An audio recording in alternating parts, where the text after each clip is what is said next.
2025 has certainly been an interesting year so far in our real estate market. Now that we're in the second half of 2025, we are starting to see some consistencies with the stats and the sales. 5,300 properties is the new norm for active inventory. About 1,100 sales per month is the new norm for closing transactions. 5-month supply of properties of sellers to compete against is the new norm, or you could look at it as 5-month supply of buyers to choose from. Here's some interesting stats from the July sales on seller concessions towards buyers' closing costs or prepaid items. 432 of the 1,138 closings received some type of concessions from the sellers towards the buyers. That's 38% of our sales. 71% of the FHA loans received some type of concessions from the sellers.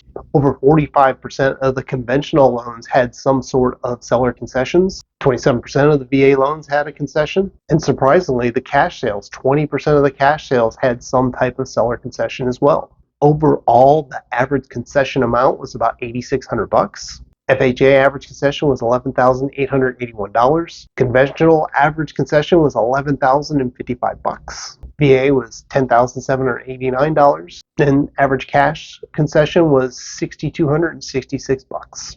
Now, of all the data we get from the MLS, something that's not tracked or there's not a field that allows us to research this are the repairs that sellers are doing for the transaction to actually close. Did they replace the roof? Did they replace the air conditioner or something similar to that?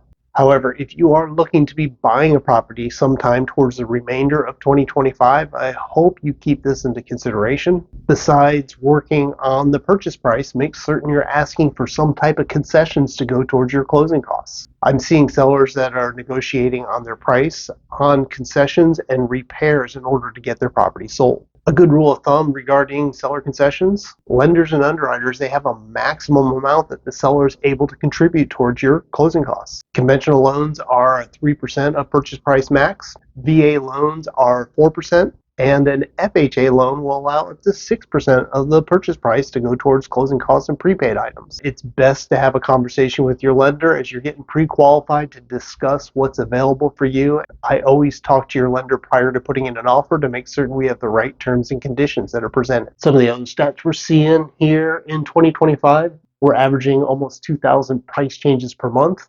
There were 1,971 price changes for the month of July. Days on market, the time it takes to sell a property is averaging 70 days on market. We're at 69 days for the month of July. Average sales price is down slightly from where we're at July 2024, with $426,000 is the average sales price. Median sales price is also trending down. Median sales price for July was $354,000. One of the biggest factors that's having an impact on our housing market is the interest rates. Good news is interest rates did pull back slightly here over the last week. Looking at the Freddie Mac graph on trends for the last 3 years, you can see we're still in the mid to upper 6% range. And because of this, there are still some buyers on the sideline that are just hoping for the interest rates to come down. Of course, no one knows when this will happen. Time will certainly tell. Heading beachside, let's take a look at the condo market in Cocoa Beach and Cape Canaveral. And this market is showing some consistency in their trends, just as we were seeing for the whole of Brevard County. Inventory of just over 300 condos available is the new norm here in 2025. 36 sales on average is the new norm for the condo trends in Cocoa Beach and Cape Canaveral too, which also makes having a 9-month supply part of the new norm in our condo market as well. It's taken on average 100 days for properties to sell. Average sales price for the condominiums are also trending down. Average sales price for July was $406,000. The median sales price is also trending down. We are at $339,000 for condo sales in Cocoa Beach and Cape Canaveral. Now, the trend I'm seeing not only in Cocoa Beach and Cape Canaveral, but I'm seeing throughout the condo market here in Brevard County is how buyers are purchasing the properties. There were 131 condo sales at Space Coast MLS for the month of July. 82 of these were cash buyers. 42 were conventional financing. 3 of them were VA loans. And the remaining 4 were other type of financing, which was probably seller financing or some sort of private loan. We've also seen over the last 18 to 24 months condo sales getting a little more complicated, especially if there's financing involved. This is due to some of the new laws that rolled out over the last couple of years that have affected the condo market. The underwriters are asking to review the last 12 months of condo minutes of that particular association. They're also asking to see the milestone inspection reports if they were done on the property. And in the minutes or in the integrity reports, if there's any mentions of repairs that need to be done, or if the condo's in the middle of any type of concrete work, makes it challenging for this condo complex to qualify for either Freddie or Fannie Mae back loans. And as we head to the mainland to discuss what's happening in the Vieira Suntree area, this part of the county is just bucking all the trends that we're seeing that's happening in the rest of our county. Yes, active inventory is higher today than what we've seen in a while in the Vieira area, but sales are up compared to other parts of the county. In fact, July was the fourth straight month where we had over 100 sales in the Vieira Suntree area with 104 closings. We're at a 3.21 month supply of inventory available. The average sales price was over $691,000, which was up 20 grand over July 2024.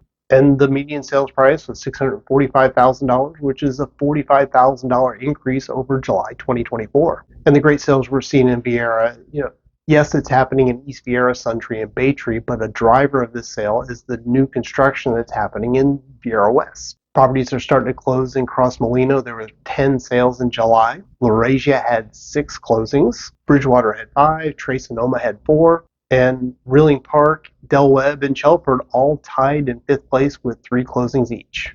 As we look forward to the remainder part of 2025, if you have plans of selling a property sometime this year, just keep in mind there's over 5,000 properties on the market that you're going to be in competition with. Definitely going to be worth it for you to take a little bit of time before your house goes on the market to properly prepare it for sale. Do some repairs. Do a lot of cleaning.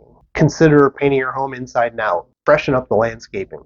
And have your driveway, walkways, porches, and patios pressure washed. Make sure you have good information available for the age of your roof, your AC, plumbing, and electric system. You want to make sure that your home stands out amongst the competition. Also keep in mind that average days on market for properties right now are 70 days to get it under contract. Of course, if you have any questions about any of this, I'm happy to either schedule a call or to meet with you to see what needs to be done in order to get your house ready and on the market.